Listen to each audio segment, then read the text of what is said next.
Hello, welcome to IO Football. I'm going to let you guys in on a little secret.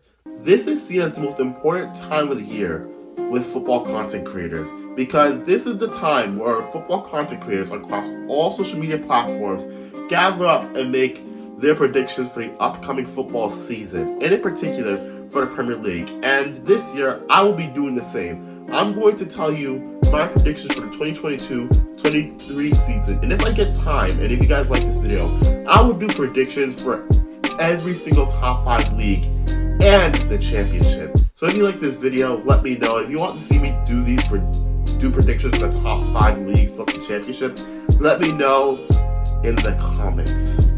Now, I'm going to give you guys a quick disclaimer. This is being filmed before the start of the Premier League season. It is August 4th right now. I finished the script about maybe 2-3 weeks ago, but I haven't got time to film because I've been out of the house quite a lot. I went to Pittsburgh, I came back, I had to go to my college orientation. I just got back from that like a day or two ago.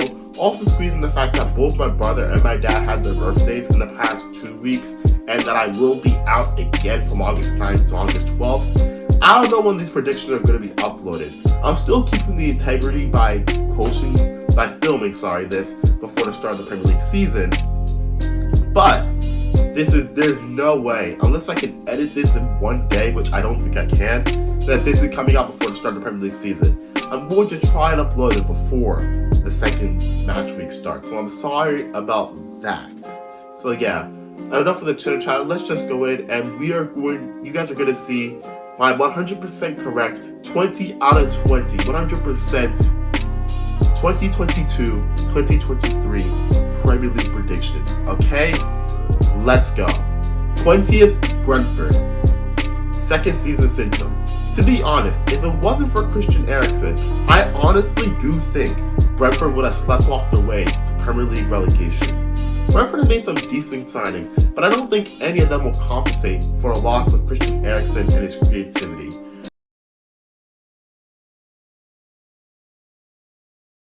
I also do feel like Ivan Toney has said some questionable things about Brentford on multiple occasions, and considering the fact that he really exploded when Eriksen started playing for the club, I think due to frustration and a lack of love for the club, Ivan Toney will leave in January, and you know what?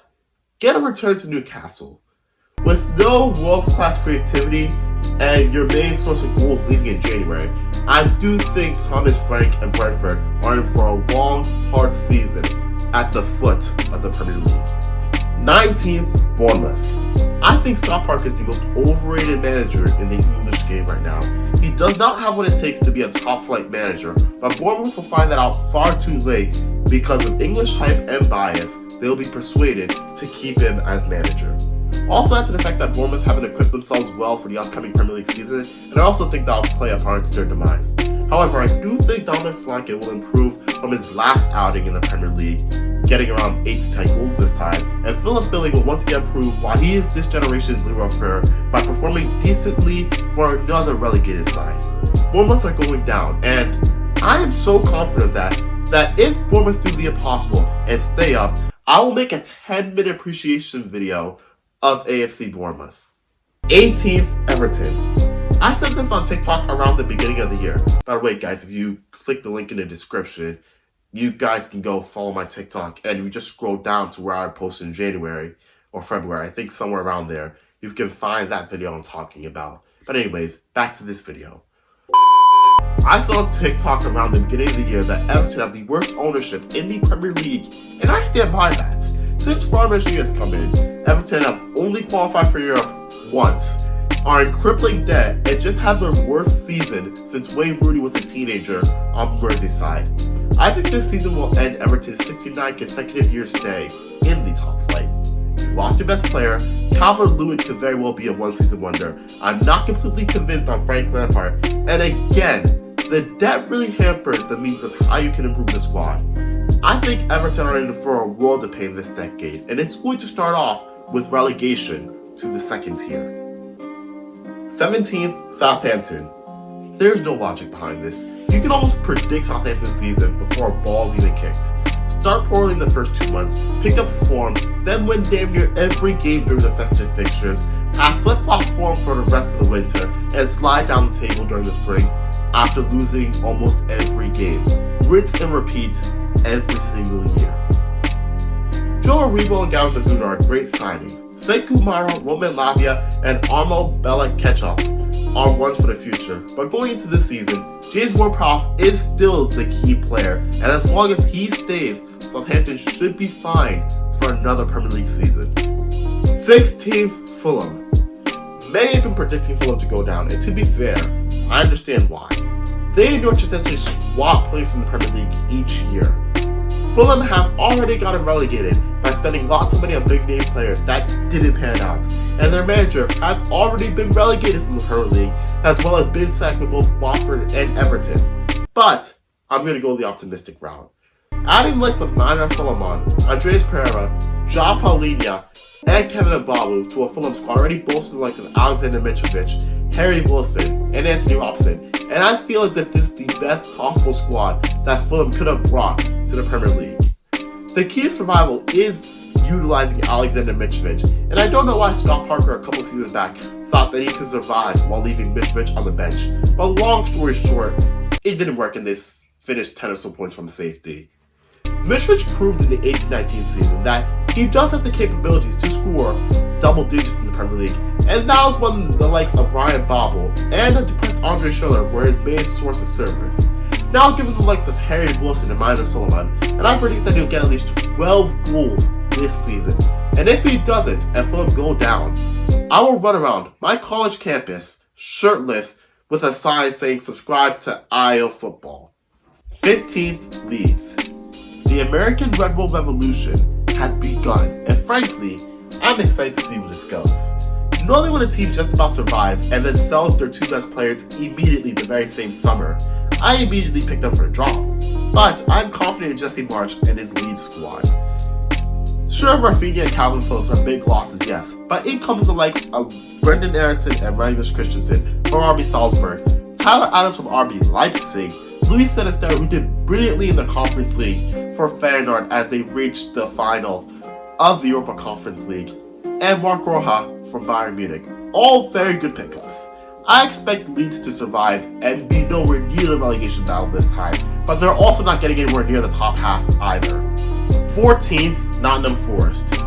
23 years after their last season in the Premier League, Steve Cooper has finally guided the two-time Champions League winners back into the promised land.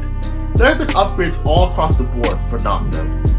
Nico Williams, a promising fullback on the books of Liverpool, replaces the outgoing Jed Spence. Mainz captain Lucien Diakante is coming to bolster their defense. Also coming from the Bundesliga is Union Berlin's Tayo Iwani. The former Liverpool Academy graduate actually scored 20 goals last season as they qualified for the Europa League. Congolese hero and goal Bryce Samba has got to return to French football, and in comes Dean Henderson from Man United to fill his shoes. Let's not forget, it was only 2 seasons ago where he was at Sheffield United and excelling while everyone was begging Gareth Southgate to make him England #1. But the big transfer is Jesse Lingard, the former England international who spent over a decade on the books of Man United, coming in on a free. Well, admittedly, they are paying him £200,000 per week, which is very much giving me QPR 2013 vibes. But I actually do think he'll be a success at Forest. I think Forest are in for a very good return to the top flight, with Steve Cooper proving that he is the best English manager in the Premier League. 13th, Brighton and Hove Albion. Ah yes, the XG merchants. Brighton finished 9th last season, which is a big jump from their usual 16th place finish, and it made me look like a buffoon for consistently saying that their manager is overrated. But I am expecting a slight fall back down to earth into 13th place. The loss of Yeezy Suna were hurt. I don't think Dennis Lundaf will immediately hit the ground running, and considering the amount of teams that have gotten better and are vying for a top half finish, I just don't see it happening for Brighton. But still, considering this would be your second best season ever in the Premier League, Brighton fans shouldn't be too upset. 12th, Wolves. Wolves had the 4th worst attack in the league last season, and also the 4th best defense in the league last season. The 3 teams that scored less goals than Wolves will not be playing top flight football this season, and the 3 teams that conceded less goals than Wolves, well, they had their European hopes ended by an Italian manager whose most famous and revered tactic is the lift of an eyebrow. But anyways, back to Wolves though. The likes of Cody and Kilman are good players, but at the same time, I feel like them, along with the rest of the Wolves defense, overperformed to a slight degree last season. But even if they overperformed the season before, I still think they'll be good enough that the defense won't be a concern. However, the attack is a different story. I think it's time to admit that Raul Jimenez is past it and he's never coming back to his old self. Fabio Silva is not that guy to lead the line, and while Hwang showed promise in the first half of the season, he massively fell off in the second half. To be fair, I expect Pedro Neto to net double digits and have a good season, which is why I said 12, but Wolves honestly need more going forward. 11th, Aston Villa. Villa made a lot of moves at the start of the window, such as making Coutinho's loan deal permanent and adding the likes of Diego Carlos and Boubacar Kamara to the club. But after those first 2 to 3 weeks, they haven't really been active in the window. The only movement that's been done by Villa is the captain's armband. Steven Gerrard is still unproven in the Premier League, and while I do think he will improve on your 14th place finish, I don't think a top half finish is beckoning for Villa. 10th, West Ham. I said that last year that Europe would take a toll on West Ham, and well, West Ham ended up making the semi-finals of the Europa League and finished 7th and qualified for Europe again. So you would think that I have learned, but no. I'm going to go for a 10th place finish instead of a European berth. Skembaka is a great signing, but I wouldn't be surprised if it takes a month or two before he hits the ground running. Whether he's once again a backup keeper or starts to phase out Fabianski as the club's number 1, Alphonse Areola is a great signing regardless. Flynn Downs looks to be a decent pickup, and while on the face of it, 9th Aguero looks to be a bargain, these are also the type of signings that tend to flop at West Ham, so the jury is still out on him. I just think West Ham don't have what it takes to replicate the level of success they've had in the last 2 seasons, and with so many teams looking more fit and getting better around them, I think West Ham are in for a 10th place finish. 9th, Crystal Palace. Patrick Vieira is building something special at Crystal Palace, despite the fact that their transfer strategy is limited to players with dreads, braids, a high top, or waves. The squad is jam-packed with talent and are playing some of the most attractive football in the league. I think Palace are in for their first Premier League top half finish since the 14-15 season, where they snuck into 10th. I also think that Wilfried Zaha will see out the final year of his contract, and in his final season will bag a career high of 17 league goals and 7 assists to follow to lead Crystal Palace to their highest ever Premier League finish. Just you watch and see. 8th, Newcastle. Sensible. That is the one word to describe Newcastle's transfer window. Seth Botman is a brilliant signing. Matt Target did well in his loan spell at the club, so it was no brainer to make his move permanent. And getting Nick Pope, an England international, on the cheap from a relegated Burnley side is stellar business. They've also managed to get rid of a bit of deadwood. Dwight Gale has left the club on a permanent basis to Stoke, while Kieran Clark, Jeff Hendrick, and Isaac Hayden have all gone out on loan. Freddie Woodman's departure represents the first profit they've made this summer, so up until this point, pretty good business from Newcastle. If we were only going to take into account the second half of the season, Newcastle would have finished 3rd. Give Eddie Howe a full season at Newcastle, with the caliber of players at the club, and Newcastle are firmly finishing in the top half. And here's my prediction. I'll say Maximin will make France's World Cup squad and put up 11 goals and 9 assists in the league this season. 7th, Leicester City. Leicester at the time of recording have not done anything in the transfer window other than release their 3rd choice keeper and see the number 1 of 11 years and current club captain agree terms with OGC Nice. To be fair, I do think Leicester will make some moves in the transfer window before it closes, but even if they don't do anything prior to the opening day of the season, Leicester will still look like a new team. Last season, Leicester had an injury-riddled year which played a massive part of them going from 2 consecutive 5th place finishes to an 8th place finish. To be fair, they made the semi-finals of the UCL. It was the UEFA Conference League, but still, a great achievement for a club the size of Leicester. With players like Fofana, Justin, Evans, and Castad all returning from injuries towards the end of last season, and indeed getting a run-in pre-season after an injury that sidelined him for the rest of last season, I expect Leicester, with no European football distracting them this season, and hungry to bring back European nights to the King Power, to finish in the top 7 for the 3rd time in 4 years. 6th, Man United. This is a fact that all my fellow United fans need to face, and the sooner you accept this, the better. Manchester United is at rock bottom. Let's not sugarcoat it. We are right now the banter club in world football, and there's a very real possibility that things could get worse before it gets better. Despite what I said, I do expect some improvement from last season. I'm confident that Ten Hag will have a score more than last season's 57, concede slightly less, put up more than a paltry 58 points on the board, and overall play more fluid and appealing football. But I do think we will finish 6th for the 4th time in 7 years. However, the main reason why I do think United will finish 6th is not because we don't have the talent or have not made the adequate signings to complete for a Champions League berth. Actually, you know what? I take that back. The second one, there's a bit of truth to that. I mean, if we hadn't focused on signing a player that doesn't even want to come to our club and instead try to upgrade, the number 6 position or the number 6 role, then who knows, we might be more equipped to, qualify for a Champions League. But anyways, back to what I'm saying. The main reason why I do think United will finish 6th is not because they don't have the talent or have not made the adequate signings to complete for a Champions League berth, but I think they will still qualify for the Champions League via winning the Europa League. Mourinho did something similar in his first season. Around mid-March, he decided to forego United's place in the top 4 race and put all his eggs in the basket that is the Europa League. And yeah, United dropped down to a 6th place finish, but it worked. United won the Europa League, got a European trophy, qualified for the Champions League, and even got put into Pot 1, where they drew an easy group, waltzing their way to the round of 16, winning all but one game. I just feel Erik ten Hag will do the same. By mid-March, Erik ten Hag will put his main focus onto the Europa League, start playing the kids in the league, and United will drop from either a 4th or 5th place into 6th. But speaking of 6th, United will end their 6-year trophy drought with a European Cup. Just watch and see. 5th, Tottenham. Yeah, I think this season will end in tears for Tottenham. I was never keen on the appointment of Antonio Conte, not because I don't think he's a world-class manager, of course he is, but it's mainly because around this time last summer, Conte rejected Spurs because he and the board/owner's ambitions did not match. Also take into account that at almost every club Conte has been at, he has gotten into a disagreement with the board and as a result has either left or has gotten sacked. I can see him and Levy getting into a disagreement, and as a result, Conte will undo all the good work he's already done at the club, resign at the end of the season, and after a good start to the campaign, Tottenham will end up in 5th place, not progressing past the round of 16s of the Champions League, and again, have another season without a trophy.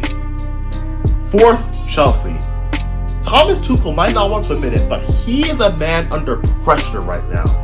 I honestly believe that if Abramovich was still the owner of Chelsea Football Club today, he would have been sacked at the end of last season. For a team that was the favorite to win the league last season, 3rd place and no trophies is not a good return.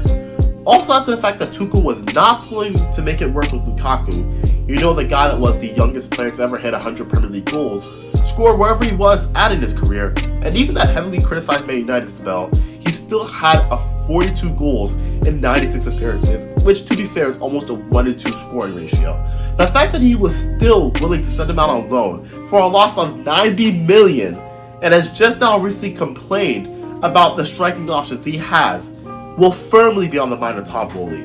We have seen many times after a takeover where a manager has immediately been sacked within the owner's first full season because he doesn't fit the vision he has for the club.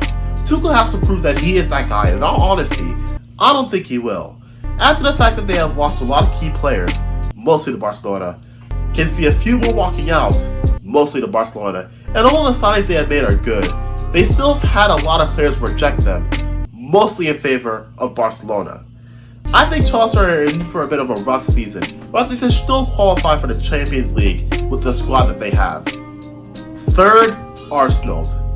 Despite the fact that they've exceeded expectations last year and have backed it up with a great transfer window as well as pre-season so far, I still think Arsenal are being slept on. I also feel that Arsenal will finish above Chelsea for the fact that although Chelsea have the better players on paper and have signed the bigger names, I do think that the players that Arsenal have complement each other more than Chelsea's. Also add to the fact that Tuchel will be under pressure to impress the new owner, and I think that with Arsenal having much less to lose from this season, I think they will squeeze their way into 3rd. Second, Man City. Man City are the last team in the Premier League to have the chance of doing a three-peat. I remember going back and forth with some friends a couple years back, with me emphasizing that City will not do a three-peat. Long story short, Liverpool essentially had the league title wrapped up by Christmas, and I think history is going to repeat itself again. In the history of the top flight, the three-peat has only been completed 5 times. Just 2 of those have come during the Premier League era, and both of them had been achieved by their neighbors in red. Pep Guardiola and his City team will be desperate to do the three-peat in order to emulate and bury the rival's achievement. But I do think the combination of losing the trio of Sterling, Jesus, and Zinchenko, injuries, signings taking time to adapt, and the team in first just being better over the course of the season, City will not, and I mean not, do the three-peat. First, Liverpool.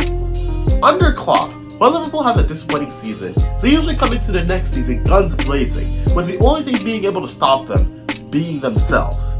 I just feel that this motivated Liverpool team will be a force to be reckoned with next season, and with City losing many important squad players and Liverpool losing just Sadio Mane, this is Liverpool's title to lose. Hope you all enjoyed this video. If you guys did enjoy this video, make sure to give it a like, share, and subscribe. Comment down below your Premier League predictions, and not just your league placings, stuff like that. Comment down below your Golden Boot winner. Comment down below who you think is going to win the Player of the Year, Young Player of the Year, all that. Comment any prediction that you want.